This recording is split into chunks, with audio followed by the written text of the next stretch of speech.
When Robert Hart proposed to Claire Thorne, it was the happiest day of her life. This was the day she'd longed for, the chance to make her dreams a reality, to finally have a family of her own, to be a wife and mother to her own husband and children. It was her innermost desire, an aspiration she had since she was a child. How many tearful nights had she spent alone in her room with no mother or father there to tuck her in? Oh, she loved them, of that there was no question. A child is supposed to love their parents, but the many nights wondering when Daddy will come home, and giving up that she'd ever see her mother at all, it weighs on a little girl. Claire's mother had walked out on the family when she was only 8 years old, intending to chase dreams bigger than herself and far beyond the scope of what a middle-income construction worker like her father could ever give her. The child she'd brought into the world was just a tether holding her back, she had said. Oh, she had dreams, and nothing was going to stop her from reaching them. Claire didn't know if she did reach them or not, but she loved her mother and hoped that she did. Her father had fallen into despair and depression from his wife's absence. He gave in to drink and occasional fits of outrage, but he was still at least there, which she was happy for. He would always tell her, "When you grow up and have a family of your own, don't do what your mother did. Don't leave your children behind. You protect them. Protect them from this messed up and unforgiving world." And she would. She promised herself that. When she was a mother, she'd never walk out on her children.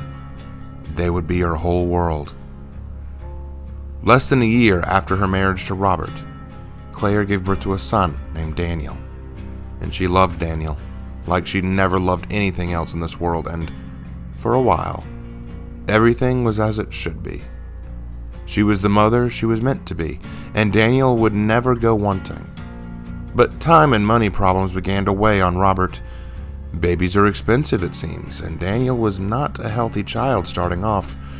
Daniel suffered a severe bout of pneumonia when he was 3 years old, and he was hospitalized. Claire never left his side, not even willing to eat without holding Daniel's hand. The bills for his treatment were high, and Robert was getting angrier. He never said anything to anyone, of course, but Claire could tell Robert wasn't himself anymore. But even Claire's father had his fits of rage from time to time. He would get upset, but he always came back around. Just give Robert time. Love him despite his flaws. He was still her husband, after all. Daniel grew into a teenager all too quickly, and with his teen years came a yearning for independence. He was making new friends, staying out after school, coming home late, and makes a mother worry. This world is so messed up and so dangerous, and children need protecting. But Daniel was growing up, and every mother knows there comes a day that your children have to look after themselves. It was a bitter pill, but one she would swallow for her son. Besides, all was not lost, for she had wonderful news to share with the family. When Daniel was 14 years old, Claire made an announcement to the dinner table. "I'm pregnant." The revelation came with a mix of responses. From Daniel, it was shock, excitement, anticipation. He was pleased, thrilled, in fact. A new sibling to meet, to love, to nurture. But from Robert, there was a shout of disbelief. He said nothing else for the rest of the night. But the next morning, while Daniel was at school, Robert confronted Claire and demanded that she fix this. Fix? What was there to fix? They were going to have a child, a blessing. Yes, money was tight, but they'd managed before. Daniel said that he'd be getting a part-time job when he turned 16. That would help. And after all, Claire could always go back to house cleaning like she did in her teen years. It wasn't an insurmountable problem. But Robert wouldn't hear of it. He shouted. He snarled. He barked. He roared. He ordered. But nothing he said could convince Claire to give up the child. For the next few months, Robert fumed and growled when he would come home. And as her pregnancy showed more and more, he would only get angrier. She couldn't understand why he was so upset. Daniel was becoming afraid of his father, not wanting to be in the same room as him. He would come home late from work, stinking of alcohol and lashing out at anything that came too close. Claire began to wonder if she and Daniel needed to give Robert his space for a few weeks, for his own good. Almost 8 months into the pregnancy, Robert received the news that he'd been fired. He'd just been coming into work drunk and angry too many times. It was affecting his work performance, and he was laid off. That night, Robert came home so inexcusably drunk he was barely walking straight. He asked where Daniel was, and Claire told him he was sleeping over at a friend's place, and she was going to stay with a college friend for a few days to let Robert calm down. She'd be leaving in the morning. She begged him to get some help. But Robert flew into a rage. He attacked Claire, bellowing that it was her fault. It was Daniel's fault. It was the parasite inside her's fault. He took a rolling pin off the counter of the kitchen and struck her across the face, knocking her to the ground. Claire screamed and tried to get away from him, but he was mad with fury, lashing out, striking, beating, in rage, roaring like a beast, only stopping when the commotion awoke the neighbors next door, who came running over to see what was happening. By the time they arrived and restrained Robert, Claire was barely conscious, laying in blood. A few days' rest in the hospital saw Claire through to her recovery, but in the violence, she'd had a miscarriage. They were unable to save the baby. Claire felt her entire world fall out from underneath her. Weeks passed. Claire felt more and more disconnected from her world. Daniel worried about his mother. The loss of her baby and Robert being arrested were weighing on her mind and soul. She tried to be strong for Daniel, strong for her son, but Daniel was growing up.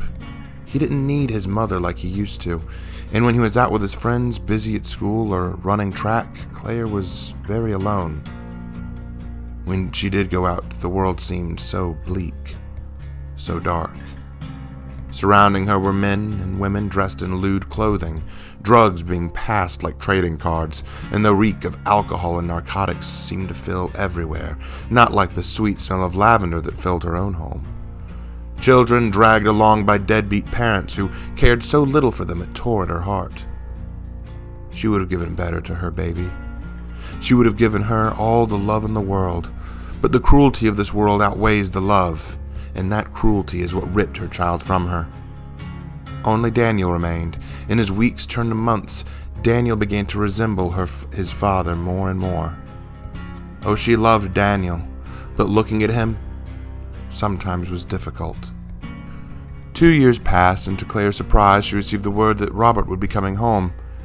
At first, Claire was furious, outraged that this monster would ever enter her home again. But then she felt something else. Purpose. A need. This man would not protect Daniel. He could not care for her son. He would kill Daniel. Yes, even if she tried to have another baby with him, he'd only kill that child too. Robert was a murderer, and if jail would not protect her children from him, then she would do as her father demanded of her. She would protect her children. Robert walked in like a conquering hero, laughing with joy at the sight of his kitchen and his wife standing there, carving turkey for dinner. He smiled. He walked to her. He held her from behind, apologizing for all he'd done, saying he never meant to hurt her. Of course he didn't. He never meant to. It was all an accident. At first, Claire listened to him, his apologies starting to ease the agony in her heart. But in the end, he reasoned, maybe it was for the best. What with Daniel going to college in a few years, how could we afford another mouth to feed? It's not what I wanted to happen, but it was an issue we had to address eventually. An issue. Her children were issues to be addressed. The rest of his reasoning and explanations were lost in a hum of searing rage, but the smile never left her face as she turned around to face Robert, embracing him in her arms. "Welcome home, Robert," she whispered as she slid the knife between his ribs. Robert and Claire Hart went missing the next day. Daniel came home to find that both of his parents were gone, but food had been left at his place at the table, as if expecting him. The floor around the kitchen had been cleaned thoroughly, and a note was left for Daniel from his mother, telling him that she would love him forever and protect him always, even if she couldn't be with him. Claire couldn't stay with Daniel anymore. He was all grown up, and there were other children who needed her protection more.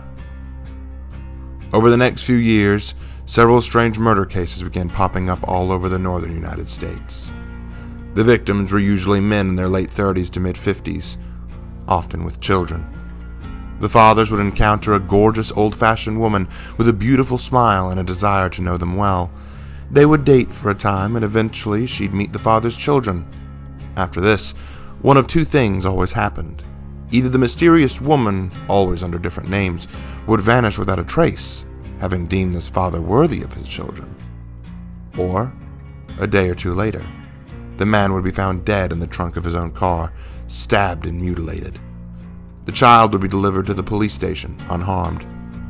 But the woman was always gone before she could be caught, and the entire home would be perfectly clean, a smell of lavender in the air to make a pleasant smell for the police when they arrived. This continued for months and months. And soon it wasn't just deadbeat and abusive fathers that were targeted. Neglectful mothers, women who recently aborted pregnancies, teens and young adults who dealt in drugs and peddled it to children, prostitutes and hookers who drew children into their lustful lifestyles, abusive uncles, aunts, and grandparents. Any who would do harm to a child, any that the mother came upon that sought to hurt her precious children. She would protect her children. But then, at the height of the killings, they stopped. No one is entirely sure why, but Claire had been given another calling. One night, as she walked, or rather drove silently through the dark forests of Montana, she stopped at the sight of a darker and thicker fog revealing itself to her. She stepped out and approached it, curious. Within its dense and bleak depths, she heard the sound of children screaming, the sound of children in pain, the shrieks of babies in terror. "Your children are in danger, Mother," a voice bade her. "Go and protect your children." With a sadistic smile, lost in a madness she'd become all too familiar with, the mother walked into the fog willingly, prepared to go to any lengths to see her children safe again, prepared to kill as many as it took to put an end to the cruelty and evil of this sick, sadistic world. And that is the bio of the mother. I hope you enjoyed that. I worked really hard on it. Before we go, let me share with you the power and perks I came up for. Again, these are kind of things that I've been messing with, so bear with me as I tell them to you. So her power is what I call comforts of home. When the trial starts, all survivors will be afflicted with hunger. This status ailment builds up over the course of the trials. Think something kind of like what Freddy Krueger has with his dream states, or the chain hunt with Cenobite. If the hunger meter fills entirely for a survivor, they will be afflicted with the status ailment starved. Now, while in the starved state, the survivor will have more consistent and difficult skill checks on all actions, and they will occasionally give off a stomach growl, which will give an auditory warning to the mother as to the survivor's given location. Now, a survivor can remove the status ailment by eating one of the goodies looted throughout the trial. Eating a goodie will return the hunger status to its starting point and will put them in the full state for 30 seconds. While full, the survivor will be exposed and prone to the mother's power. Now, you might be wondering, what are goodies? Think like cookies, pies, cake, stuff like that. Something easily noticeable that would look like something you would want to eat, you know?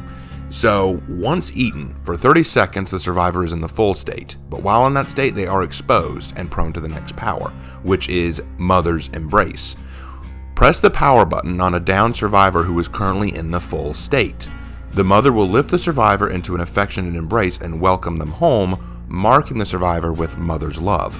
When a survivor is removed from a hook while in the mother's love state, or while mother's love is active, All survivors within 15 meters of that marked survivor will be revealed for 5 seconds through killer's instinct. A survivor can only remove the mother's love by performing an altruistic action, such as helping a survivor off a hook, helping heal a survivor, or something like that. The reason I wanted to make this is I wanted to create a killer who both encourages altruistic action, but discourages at the same time. What I mean by that is this. Once mother's love is activated, the only way for them to remove mother's love, remove the mark, is to be altruistic to the other survivors, showing that they love someone more than mother, right? But at the same time, no one wants to come near this person because they would be exposed to the mother if they got too close to him. So it's one of these things where, do we risk being revealed to the mother by working together and being altruistic and helping each other survive the trial? Or do we avoid each other, making the trial more difficult to complete, but keeping us possibly hidden longer from the mother? I wanted it to kind of be a catch-22. Whichever choice you make has a consequence. I thought that would be a creative way to look at it. So I also came up with 3 unique perks for the mother. The first one is stay where I can see you. You start the trial with one survivor as the obsession.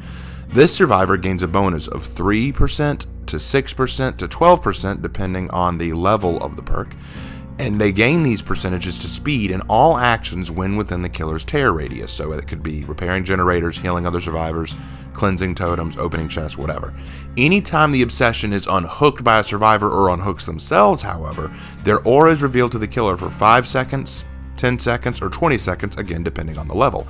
If a totem in the environment is cleansed, that survivor who cleansed the totem becomes the new obsession. So the obsession can switch throughout the trial, but I thought this would be creative. The line, stay where I can see you, it's kind of like this idea, as long as you're where I can see you, or within my terror radius, everything you do works out for you. You can do things faster, easier, with more accomplishment. Get out of my terror radius though, have someone help you off the hook, I know exactly where you are. It's kind of like a play on the mother's line.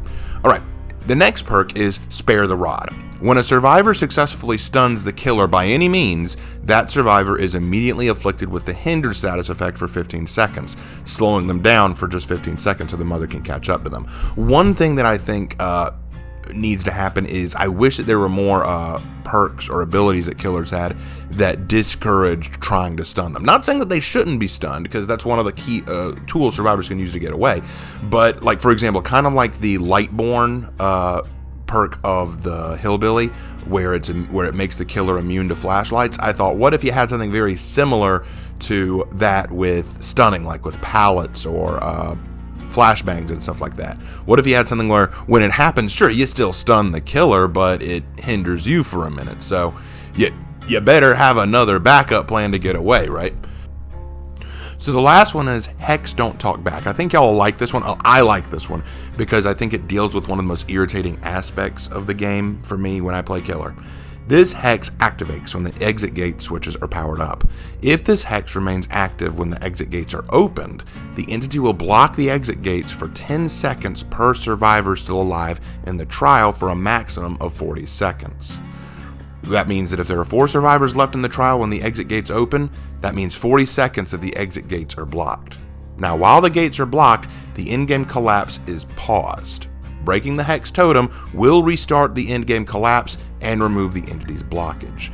The reason I wanted to do this is one of the things that really annoys me is, let's say that you're playing the killer and you've been having a really crappy match and you're up against these really good survivors. Once the exit gates are opened, you already know what's going to happen. All the survivors are going to run to the exit gates and they're going to stand there for a while healing each other or running in circles, and then once you get there, they're going to butt dance you and taunt you, wanting you to come hit them, even though you know and they know there's no way you're going to down them and they're going to get away.